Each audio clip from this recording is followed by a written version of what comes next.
మీ business ఏదైనా మీ ఊర్లో promotion చేయాలంటే అది సుమన్ టీవీతోనే సాధ్యం. ఇప్పుడే సంప్రదించండి. కులాహంకార హత్యకు బలైపోయిన బంటి అలియాస్ కృష్ణ చిన్నతనంలోనే తల్లిని కోల్పోయాడు.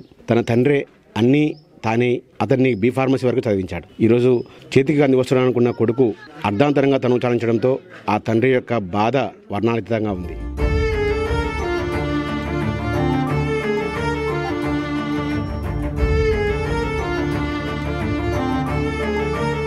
ప్రస్తుతం మనం కృష్ణ తండ్రితో మాట్లాడదాం. చెప్పండి, బి ఫార్మసీ చనిపోయిన మీ కుమారుడు అర్ధాంతరంగా చనిపోవడం పట్ల ఏమనిపిస్తుంది అసలు?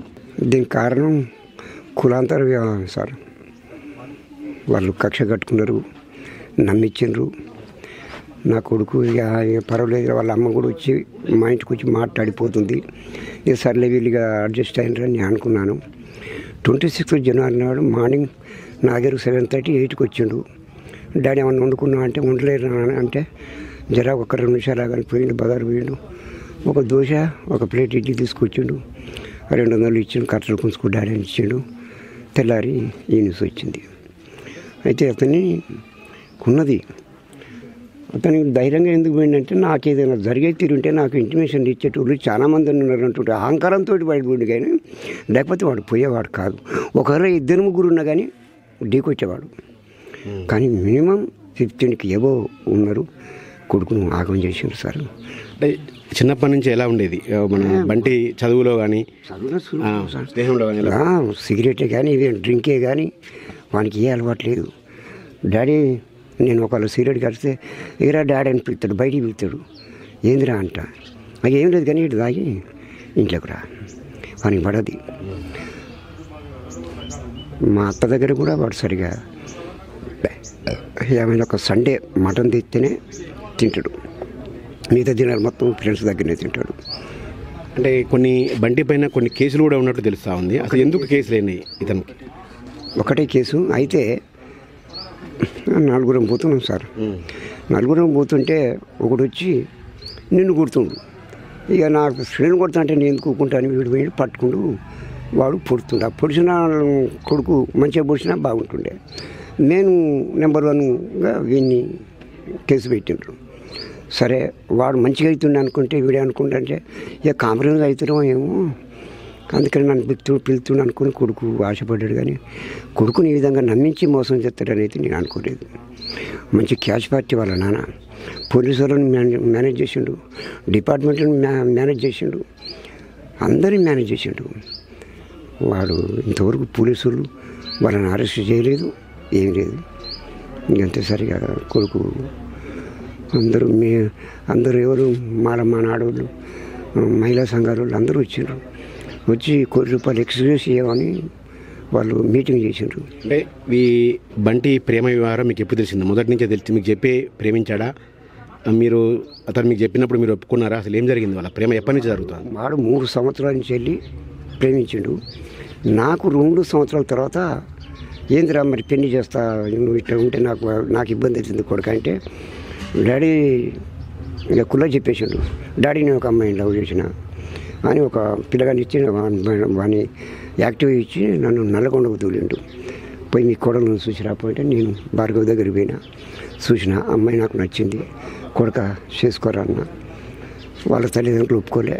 మేము మాలోని చేసుకుంటావాను, మన కులం ఏంది వాళ్ళ కులం ఏంది అని వాళ్ళ తండ్రి వాళ్ళ తల్లి వాళ్ళ అన్నలు వీళ్ళకు ఎట్లా ఇదేంటంటే ఆ పిల్ల వాళ్ళ అన్న దీనికి ఫ్రెండు. ఊరికి 4 సార్లు ఇంటికి పోయేసరికి ఇక వాళ్ళిద్దరికి ఎట్లా కలిసింది. ఈ అమ్మాయి చెప్పేసింది నేను బంటిని తప్ప ఎవరిని చేసుకోను అని. అంటే స్నేహం ముసుగులో స్నేహితుని చెల్లెని ప్రేమించడం అంటే ఒక మోసం కదా? స్నేహితుడిని మోసం చేసినట్లు కదా? కాదు, మీ ఉద్దేశంలో కాదు. నువ్వు మనసు పడ్డావు కదండి. నువ్వు మనసు పడకపోతే నేను నిన్ను అంటున్నా. నువ్వు మనసు పడ్డావు కనుకనే నేను ఒప్పుకున్నా. అమ్మ నాన్నలు అమ్మాయిని టార్చర్ పెట్టిండ్రు. మీరు ఎంత టార్చర్ పెట్టినా కానీ నేను బంటిని తప్ప ఎవరిని చేసుకోను. ఒక కానిస్టేబుల్ని తీసుకొచ్చిండ్రు, ఇంకోని ఎవరిని తీసుకొచ్చిండ్రు, 80 లక్షల కట్నం కూడా డిసైడ్ చేసిండ్రు. మీరు ఎవరిని చూసినా నేను చేసుకోను. కాకపోతే మీరు ఈ పెళ్లి చేస్తే నా శవాన్ని మీరు చూడవలసిందే కానీ అన్న కొన్ని రోజులకే వీళ్ళిద్దరు జంప్ అయింది కూడా నాకు తెలియదు. పెళ్ళి చేసుకున్న తర్వాత డాడీ ఏడను అంటే ఇంట్లోనే ఉన్నాడు అన్న. ఏడను కొడుకు అంటే వస్తున్నాను డాడీ. వాళ్ళ డాడీ వాళ్ళ అమ్మ అన్నలు కలిసి మిస్సింగ్ కేసు పెట్టిండ్రు. పెడితే వాళ్ళు పెట్టేది ఏంటి అని డైరెక్ట్ సిఐ గారి దగ్గర సరెండర్ అయ్యాడు రూరల్ పోలీస్ స్టేషన్లో. సిఐ గారు పిలిచిండు. చెప్పు సైజులు ఏంది ఏం సంగతి అంటే, నా బిడ్డ ఇటు సంగతి మోసం చేసి తీసుకుపోయింది అనేసరికి మా భార్గవ్ ఏమన్నదంటే, నేను మోసం చేసి తీసుకుపోలేదు, ఇద్దరం మేము ప్రేమించుకున్నాం సార్, పెళ్లి చేసుకోవడానికైతే మేము ఎలిజిబిలిటీ మాకు ఏజ్ ఉన్నది, నేను బంటితోడు తప్ప ఎవరితో ఉండను సార్ అని సిఐ గారు చెప్తే, సైదులు ఇక వాళ్ళిద్దరూ ఏజ్డు, దీన్ని మేమేం చేసినా కానీ మా ఉద్యోగాలు పోతాయి, వాళ్ళని వదిలిపెట్టిపోరంటే వాళ్ళంతా వెళ్ళిపోయారు. తర్వాత బంటిగాడు నగరికెళ్ళి పోయి అక్కడ 2 రోజులు వాళ్ళ ఫ్రెండ్ ఇంటికాడ ఉండి వచ్చిండు. వచ్చిన తర్వాత ఇక నాకు ప్రతిదినం మా కోడలు ఫోన్ చేస్తుంది, మామ తిన్నవా, దాని ఇంటికాడ తిందురా, నాకు పనులు లేవు కనుక నేను కొంచెం మెత్తగా కొనుక్కుంటా సార్, ఏమన్నా కూరలుగా వేసి ఇస్తుంది నాకు. ఇక ఇట్లా జరుగుతుందని నేను ఊహించలేదు సార్. అది కథ. అంటే ఇప్పుడు మీకు ఇప్పుడు వృద్ధాప్యంలోకి వచ్చారు మీరు. వృద్ధాప్యంలోకి ఇక మీకు ఆసరాగా ఉంటాన్న కొడుకు ఇక లేడు. ఏమనిపిస్తుంది? నేను ఎట్లా బతకాలని నన్ను అన్యాయం చేసిపోయారు. ఇప్పుడు ఆ పిల్ల ఏజ్ అంత చిన్నది, నేను మా మామతోటే ఉంటా అంటుంది, నా బిడ్డ కంటే ఎక్కువ చూసుకుంటా సార్ నేను. దాంట్లో నేను రాజీ పడేలేదు, నా బిడ్డ లెక్కనే చూసుకుంటా. ఒకళ్ళు ఆమె ఇష్టం, వాళ్ళకల్లా అమ్మ నాన్నలు తీసుకుపోతే పోతా అనుకుంటే మాత్రం ఆమె ఇష్టం. అది నేను దానికి నేను చెప్పలేను సార్. ఒకవేళ ఆమె వెళ్తా అంటే నేను అన్నాను సార్. ఆమె వెళ్తా అంటే పంపిస్తారా? ఆ ఇష్టం సార్ అది. కానీ నా ఇష్టం అయితే నా దగ్గర కొన్ని రోజులు ఉండు, నా బిడ్డ దగ్గర కొన్ని రోజులు ఉండు. డిగ్రీ చేసింది అమ్మాయి, ఎండలో కల్లా గ్రూప్ 1 గ్రూప్ 2 రాయిస్తా, పైసలు పెట్టుకుంటా, చదివిస్తా. దీనికి వచ్చిన పైసలు మొత్తం ఆ పిల్లకే ఖర్చు పెడతా. నేను 1 లక్ష రూపాయలు చేస్తుంటే మిత్తికి ఇచ్చుకుంటా, ఆ మిత్తితో నేను బత్తా, చదువుకో బిడ్డ అంట నేను. ఇది ఏదైతే బంటి తండ్రి ఉన్నాడో బంటి తండ్రి యొక్క వెర్షన్. తనకు వృద్ధాప్యంలో ఆసరగా ఉంటా అన్నాడు. బంటి అయితే విద్యావంతుడు, బీఫార్మసీ పూర్తి చేశాడని తెలుస్తూ ఉంది తన మాటల్లో.